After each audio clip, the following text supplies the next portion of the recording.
Okay, today is chapter 16, 17, 18 of the Twits by Roald Dahl. Chapter 16, Four Sticky Little Boys.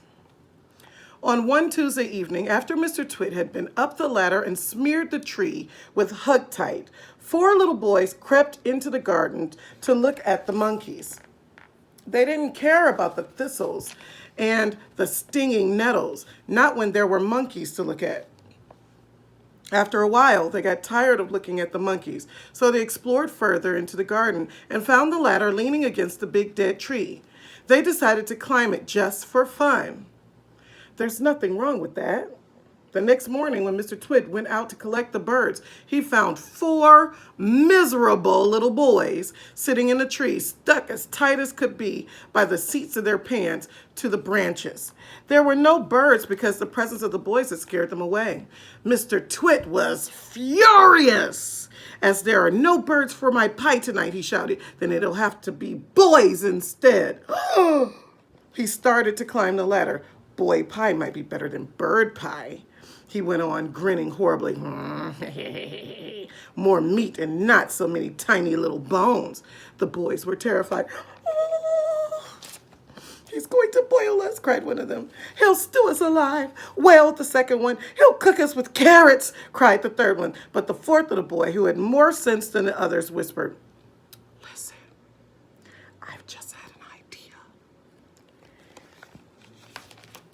We are only stuck by the seats of our pants. So," here they are.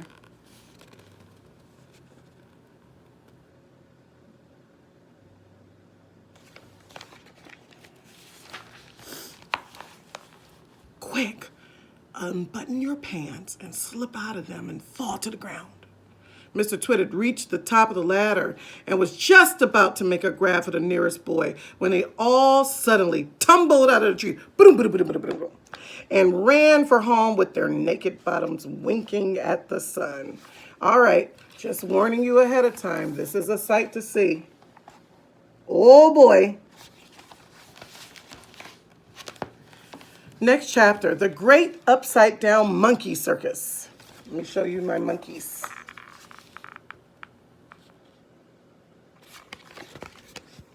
Now for the monkeys.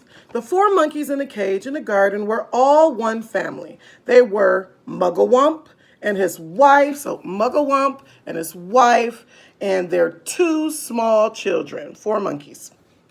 But what on earth were Mr. and Mrs. Twit doing with monkeys in their garden? Well, in the old days, they had both worked in a circus as monkey trainers. They used to teach monkeys to do tricks and to dress up in human clothes and to smoke pipes and all the rest of that nonsense. Today, although they were retired, Mr. Twit still wanted to train monkeys. It was his dream that one day he would own the first great upside-down monkey circus in the world. That meant that the monkeys had to do everything upside down.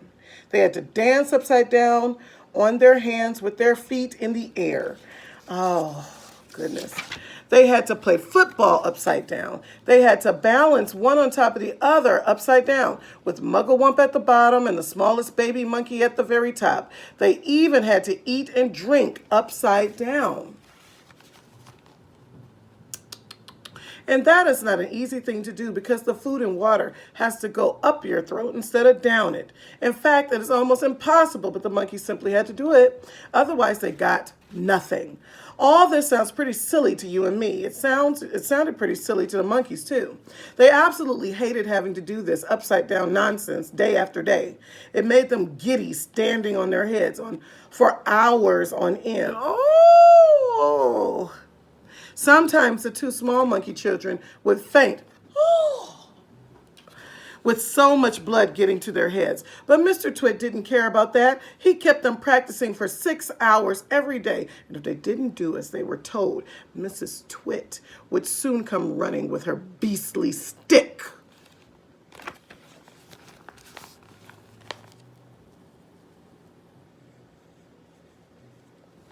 The roly-poly bird to the rescue.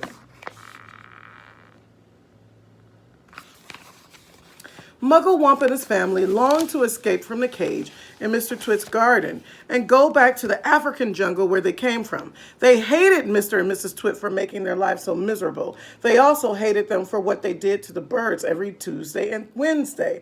"Fly away, birds," they used to shout, jumping about in the cage and waving their arms. "Don't sit on that big dead tree. It's just being smeared all over with sticky glue. Go and sit somewhere else." But these were English birds, and they couldn't understand the weird African language the monkey spoke.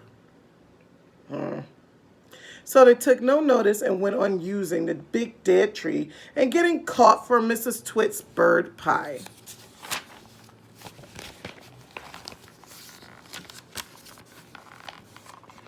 Then one day, a truly magnificent bird flew down out of the sky and landed on the monkey cage.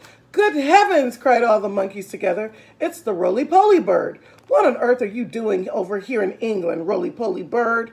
Like the monkeys, the roly-poly bird came from Africa, and he spoke the same language as they did. "I've come for a holiday," said the roly-poly bird. "I like to travel." He fluffed his marvelous colored feathers and looked down rather grandly at the monkeys. "For most people," he went on, "flying away on holiday is very expensive, but I can fly anywhere in the world for nothing." "Do you know how to talk to these English birds?" Mugglewump asked him.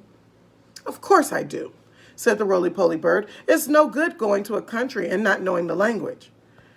"Then we must hurry," said Mugglewump. "Today is Tuesday, and over there you can already see the revolting Mr. Twit up the ladder painting the sticky glue on all the branches of the big dead tree. This evening when the birds come in to roost, you must warn them not to perch in the tree, or they will be made into bird pie." That evening the roly-poly bird flew around and around the big tree singing out, "There's sticky, sticky glue.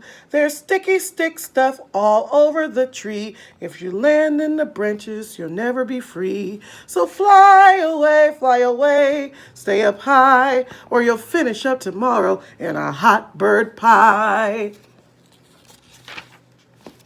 End of chapter. All right, we will be back tomorrow. I will be back. I say we, as if more than one person's reading, but I will be back tomorrow with our next 3 chapters of the Twits so we can see, did the birds listen or did they not? We don't know. All right, see you tomorrow.